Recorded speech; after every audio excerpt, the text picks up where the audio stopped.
Hey guys, Kristen here. Today I want to talk about how to practice acceptance in your everyday life. And that really involves first being able to see reality as it is, and then choosing to accept what really is.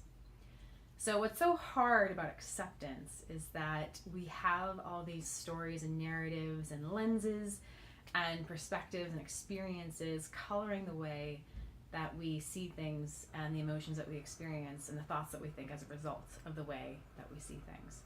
I mean, you can have 5 people witness the same event and they will each describe it differently, or they'll describe different aspects of it based on what stood out to them individually.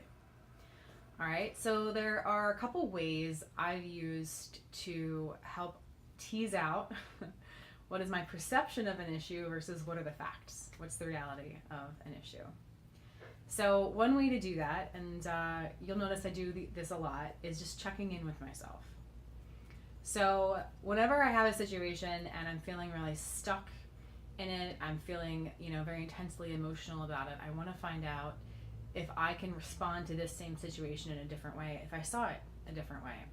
So what I'll do, close my eyes, always a great thing to do. You can do this laying down, sitting up, whatever is most comfortable for you, wherever you're at energy-wise.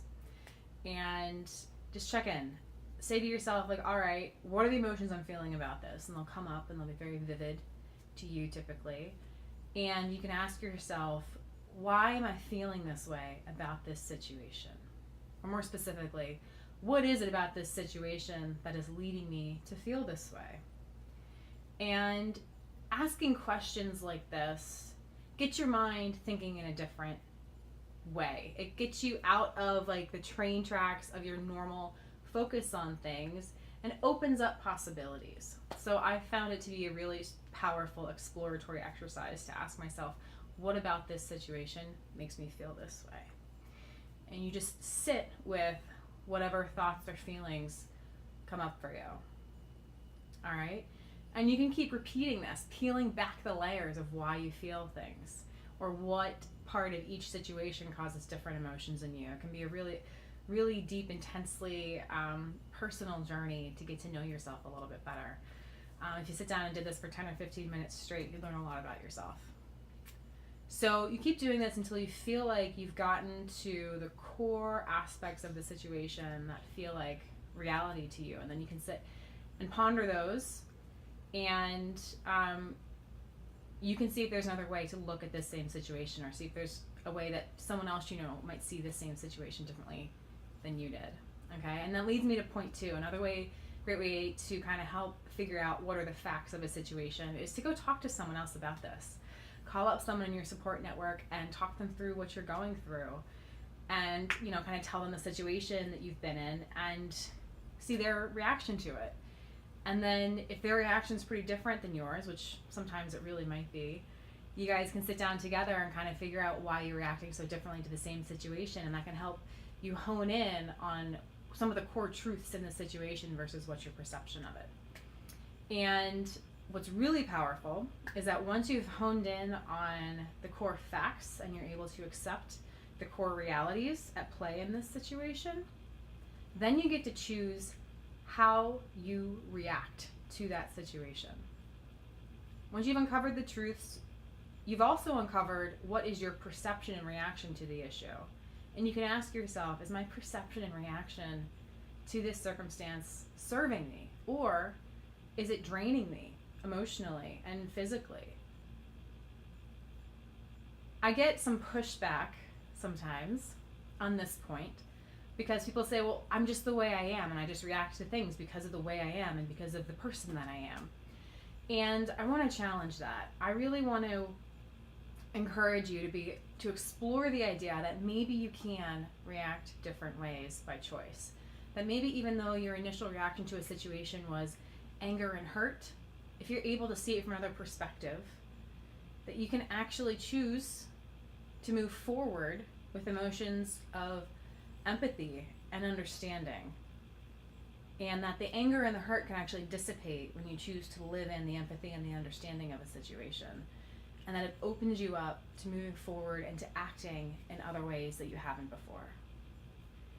Now, this is really powerful because you've been acting a certain way for years, probably all your life.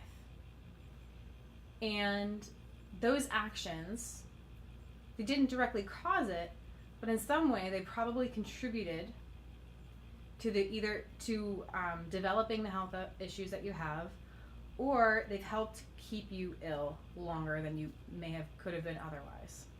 All right? And I'm not blaming you. I'm not saying that this is your fault. It's not your fault. There are absolutely 100 other things at play here.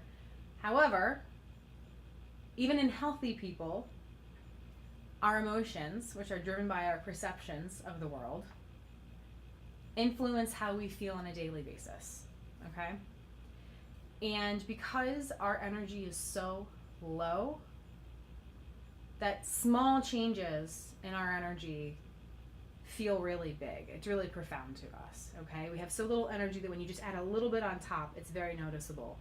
And what I want to teach you to do is through mastering your emotions and how you respond to things, so that you train yourself to respond to things in a positive way, that every day you're adding a little more energy on top, all right? And this is never, changing your emotions and your perspectives is never going to completely heal you 100%. There are going to be physical things that you need to uncover and treat. There's going to be a whole other host of things that needs to be done. But I want you to understand that cultivating a healing mindset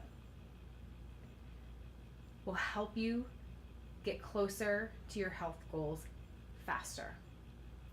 And it's one of the few things you can do to start feeling better today.